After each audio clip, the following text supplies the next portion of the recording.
नारायण चौधरी, भूदेव चौधरी का मैं स्वागत करता हूँ, अभिनंदन करता हूँ। और जो है मुख्य उद्देश्य है कि मेरी सरकार जो वर्तमान में है, वो सरकार जो है हमारी पिछड़ी जाति गरीब गुरबा को जो है सताने का काम किया है और जगाने का काम नहीं किया है, सताने का काम किया है।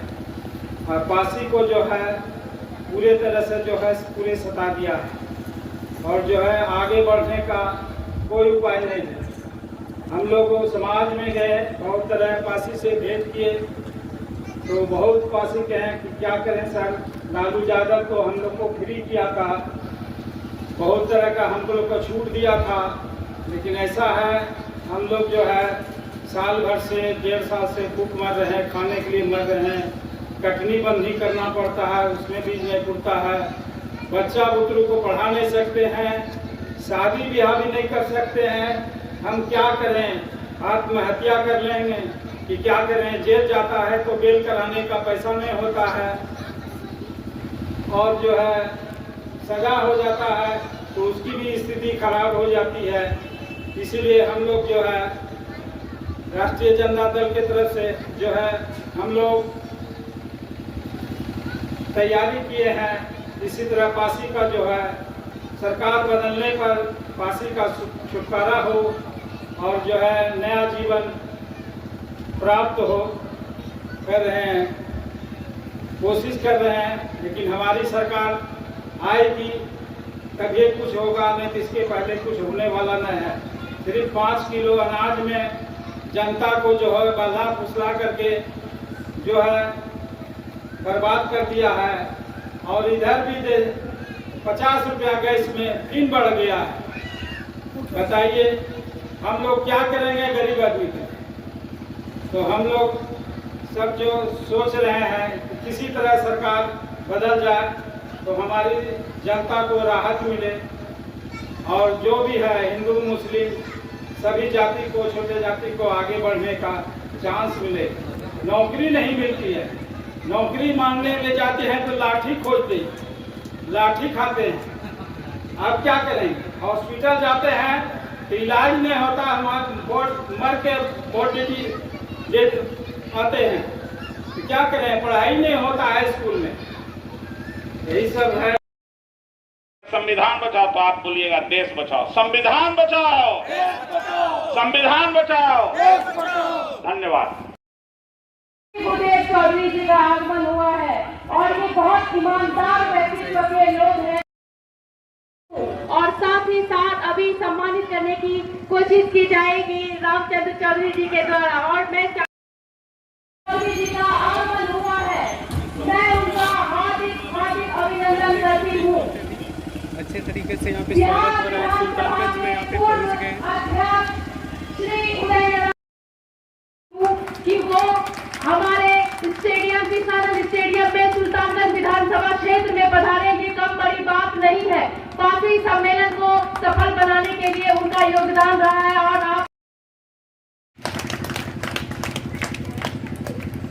आप हम लोगों के बीच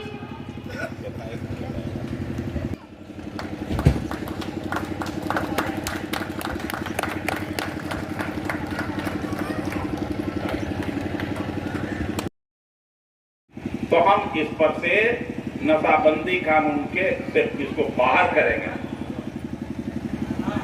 साथियों, जब लालू प्रसाद जी ने इसको टैक्स फ्री किया था, मिनिस्टर था, कैबिनेट मिनिस्टर, याद कीजिए, कुर्सी पर और उसी समय ताली हम ही बजाई छिए हमारे ऊपर जूस है जी। तो हमने उनको कहा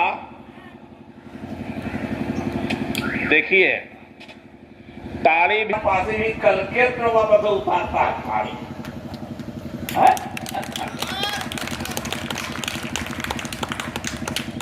और हम लोग आए हैं, हमारे साथ माननीय विधायक श्री भूदेव चौधरी जी, पूर्व सांसद और वर्तमान विधायक भी हैं। सम्मेलन के माध्यम से सर आज क्या संदेश बता देंगे? रहे हैं। और यहाँ बासी महाजुटान कार्यक्रम हो रहा है। आ जाइए। बासी महाजुटान कार्यक्रम अगले 27 अप्रैल दिन रविवार को पटना के श्री कृष्ण मेमोरियल हॉल में आयोजित है। उसके लिए उसकी तैयारी की ये बैठक थी। थोड़ा सा जोर से बोलिए। उसकी तैयारी की ये बैठक थी और आज उस तैयारी की बैठक को जो यहाँ आयोजित किया डॉक्टर नैनिका और जगन्नाथ चौधरी, रामचंद्र चौधरी, मैं इन लोगों को अपनी ओर से धन्यवाद देता हूँ कि आपने बहुत अच्छा कार्यक्रम किया है, बहुत बढ़िया कार्यक्रम किया है और पूरी मुस्तैदी से आएंगे। जब से नीतीश कुमार की सरकार बनी है, पिछले 2015 में जब तीसरी बार जब ये मुख्यमंत्री बने तो इन्होंने ताड़ी को भी नशाबंदी कानून के अंदर ला दिया, जिसके कारण लाखों परिवार बेघर बार हो गए, हजार लोग चले गए। बेरोजगार ही केवल नहीं, हजार लोग जेल चले गए। कई लोग दर्जन लोगों को सजा हो गई। बहुत सारे लोग आज भी जेल भुगत रहे हैं। अपराध क्या था उनका? केवल एक अपराध था, केवल और केवल कि वो अपने पैतृक जो रोजगार था उनका, उसके माध्यम से अपना रोजी रोटी चलाते थे। लेकिन उसको इन्होंने ताड़ी व्यवसायी के पेशा को, ताड़ी को नशाबंदी कानून के अंदर, जिसके कारण ये सब हो। और ये केवल सरकार की अटबर्मिता है। आज पूरे बिहार में धड़ल्ले से कोई ऐसा स्थान नहीं है जहाँ शराब नहीं बिक रहा है। इनका कानून कहाँ चला गया? फिसड्डी हो गया। तो बड़े बड़े जो शराब बेचने वाले माफिया लोग हैं, उनको ये मुक्त करते हैं बिना प्रशासन के मेल जोल के। क्या ट्रक के ट्रक यहाँ आ सकता है शराब? कोई ऐसी स्थान है यहाँ जहाँ शराब नहीं मिल रहा हो? बल्कि एक जनरेशन इससे खराब हो गया। सब डिलीवरी बॉय के रूप में हो गए। शराब पहुँचाओ और पैसा प्राप्त करो, यही तो हो गया। रोजगार का एक साधन हो गया। और ताड़ी बेचने वाले जो जूस है, ये ताड़ी एक जूस है। ताड़ी से कई बीमारी को में इलाज होता है।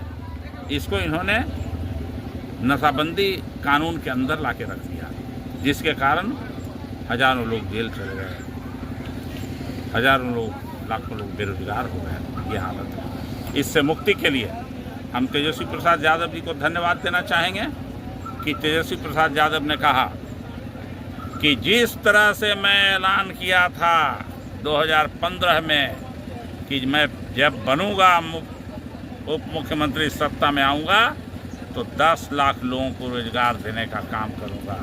जो तेजस्वी कहता है वही करता है। उसी तरह से तेजस्वी यादव ने कहा कि मेरे पिताजी ताड़ी को टैक्स फ्री किया था 1991 में, और जब मैं सत्ता में आऊंगा तो ताड़ी को शराब नीति से बाहर करेंगे और अविलंब जो जेल में पड़े लोग हैं उनको छोड़ने का काम करेंगे। जो ताड़ से गिर के मरते हैं उनको मुआवजा नहीं मिला, अंग भंग होता है, उनको मुआवजा नहीं मिलता, उनको मुआवजा देने का काम करेंगे। और जिन किसी के ऊपर मुकदमा है शराबबंदी कानून के अंतर्गत, ताड़ी व्यवसायियों का ताड़ी बेचने के कारण जिन पर केस है, उन सभी पर से अविलंब केस को वापस लें। इसलिए मैं धन्यवाद देना चाहता हूँ तेजस्वी प्रसाद यादव और राजद परिवार को भी धन्यवाद देता हूँ। मैं भी उसी परिवार का हूँ, लेकिन विशेष तौर से तेजस्वी प्रसाद यादव जी को धन्यवाद देता हूँ। आज उसी में की तैयारी में ये बैठक थी और यहाँ के लोगों ने, पूरी पार्टी की भी जो यूनिट है भागलपुर की, चंद्रशेखर यादव जी जो हमारे अध्यक्ष हैं वो भी आज आ गए हैं और सब लोग मिल के तैयारी कर रहे हैं कि 27 तारीख को एक सफल कार्यक्रम पटना के श्री कृष्ण मेमोरियल हॉल में श्री तेजस्वी प्रसाद यादव जी इसके मुख्य अतिथि हैं, उसको सफल बनाने का काम करेंगे। क्या लग रहा है सर, आने वाला जो विधानसभा चुनाव है बिहार में कितने सीट पे आएंगे? अभी थोड़े कुछ हो रहा है। संदेश तो स्पष्ट है और फिर मैं आपको धन्यवाद देता हूं कि आपने इस सम्मेलन को कवरेज करने के लिए अपना वक्त दिया। तो लगता है कि हमारे बड़े भाई और पूर्व अध्यक्ष आदरणीय उदय नारायण चौधरी जी ने तो सारी बातों की जानकारी आपको दे ही दिया है। सफल ही नहीं, ये तो 27 अप्रैल को हम लोग वहाँ सफलता और विफलता देखेंगे, लेकिन जो दर्दनाक स्थिति है बिहार की, पीड़ा है, उसको भी अभिव्यक्त करने का मौका वहाँ मिलेगा। जिस समुदाय की आज बैठक या सम्मेलन आप देख रहे हैं, इसकी पुकार और इसकी चित्कार को राष्ट्रीय जनता दल के नेता ने सुना और लगा कि इनकी चित्कार में मरहम हम लगा सकते हैं। आदरणीय तेजस्वी प्रसाद यादव जी ने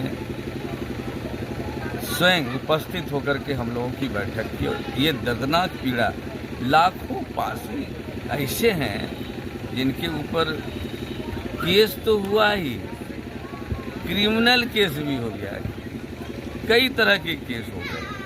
खैर जो भी हो, हम लोग तो यही संदेश देते हैं, समाजवादी पार्टी के हैं, थोड़ा धैर्य रखिए। और अब समय आ गया है, जो आपने अम्बेडकर से सीखा है, ताकत लिया है, उस वोट की ताकत को भी एकत्रित करके, बल और साहस जुटा करके तेजस्वी यादव के हाथों को मजबूत करना है। आगामी 25 में लोगों का जो उत्साह है, युवकों का जो उत्साह है, जो सोच है, मुझको लगता है कि निश्चित तौर पर तेजस्वी यादव जी को यहाँ मुख्यमंत्री बनने से कोई रोक नहीं सकता है। और विगत दिनों भी तो आपने देखा होगा कि मात्र 12,000 का फासला था। अगर यहाँ का युवक सोच ले कि 2-4 ठो यहाँ जिता दे, 2-4 ठो बांका में जिता दे, 2-4 ठो जमुई में जिता दे, तो फिर सरकार बनने में कहीं कोई दिक्कत नहीं है। और बड़ी करीब में हम लोग आ चुके हैं।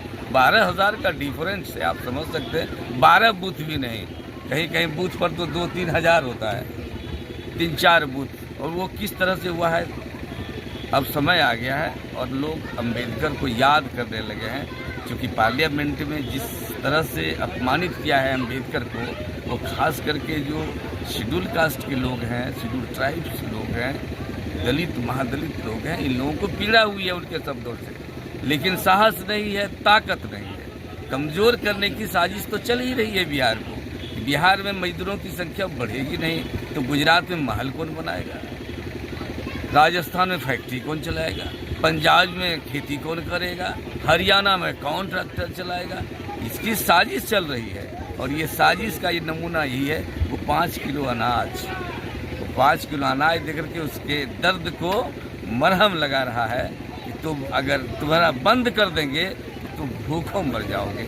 इन तमाम चीज़ों को राष्ट्रीय जनता दल ने मुद्दा बनाया है। और जो कहा है कि हम सिंचाई के संदर्भ में, कमाई के संदर्भ में, पढ़ाई के संदर्भ में, दवाई के संदर्भ में, कार्रवाई के संदर्भ में ये करेंगे, इसलिए विश्वास लोगों का जगह है। और मुझको ये कहने में संकोच नहीं है कि आए दिन जब चुनाव होगा 2025 में, आपकी सरकार, मेरी सरकार, सबकी सरकार, गरीबों की सरकार, दलितों की, महादलितों की सरकार बनेगी, जो लोगों